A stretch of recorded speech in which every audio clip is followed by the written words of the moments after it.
Bonsoir et bienvenue dans cette édition. Le président de la transition, président de la République, chef de l'État, le général Mahamat Idriss Déby Itno, a effectué ce matin une visite de terrain dans les zones affectées par les inondations, conséquence de la montée des eaux des fleuves Chari et Logon. Cette descente a également concerné les sites où sont accueillis les sinistrés. Le point avec Djibril Noualouali. Le Tchad connaît l'une des pires épisodes d'inondation de son histoire. La montée des eaux atteint un niveau critique et la fin n'est pas pour demain. Le président des transitions, président de la République, chef de l'État, général Mahamat Idriss Déby Itno, ne veut assister à ces spectacles désolants de loin. Aussi a-t-il décidé de partager les premières heures de sa journée dominicale avec ses compatriotes victimes du débordement des fleuves Chari et Logon.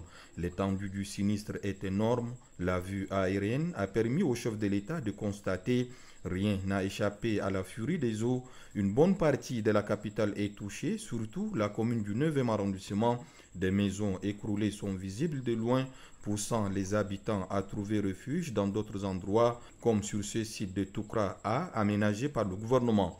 C'est ici qu'atterrit l'hélicoptère transportant le président de transition, accompagné de quelques membres du gouvernement concernés par la situation. Sur place, le chef de l'État souhaite toucher du doigt les réalités de la chaîne de solidarité qui s'est déployée dès les premières heures du sinistre. L'un des volets de l'assistance apportée est l'alimentation. L'entrepôt des vivres a été la première installation visitée par le président de la République qui a pris le temps d'apprécier la quantité de vivres disponibles et demander des précisions sur la qualité des produits entreposés ainsi que leur mode de répartition par foyer. Des informations qu'il a pris le soin de vérifier auprès des bénéficiaires qui sont pour la plupart des mères d'enfants et des personnes âgées. Des couches vulnérables qui ont trouvé réconfort moral et oreille attentive du président très sensible à leur situation. Le chef de l'État général Mahamat Idriss Déby Itno, par la suite, s'est rendu dans un centre de santé du site où il a pris le temps d'échanger avec quelques mères allaitantes hospitalisées. L'étape suivante est la salle des classes de fortune où les élèves tout joyeux l'ont accueilli chaleureusement. En plus des chants, les tout petits ont un message au président. Ce message est porté par leur délégué.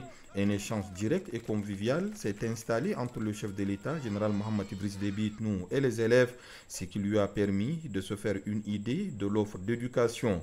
L'action gouvernementale, celle des organisations internationales, onusiennes en tête, les ONG nationales et internationales sur ces sites, prennent en compte également des secteurs vitaux et les besoins de première nécessité des sinistrés avec qui le président de la République a pris le soin d'écouter directement, question de mieux cerner leurs attentes et plaintes. Des instructions dans la foulée ont été données par le chef de l'État qui n'a pas manqué au terme de sa visite de saluer les efforts de tous les acteurs qui se sont mobilisés à la hauteur de la détresse des milliers de Tchadiens qui se sont retrouvés sans abri du jour au lendemain. Les bonnes volontés, les hommes d'affaires et tous les citoyens sont exhortés par le chef de l'État afin d'apporter leur contribution aux sinistrés.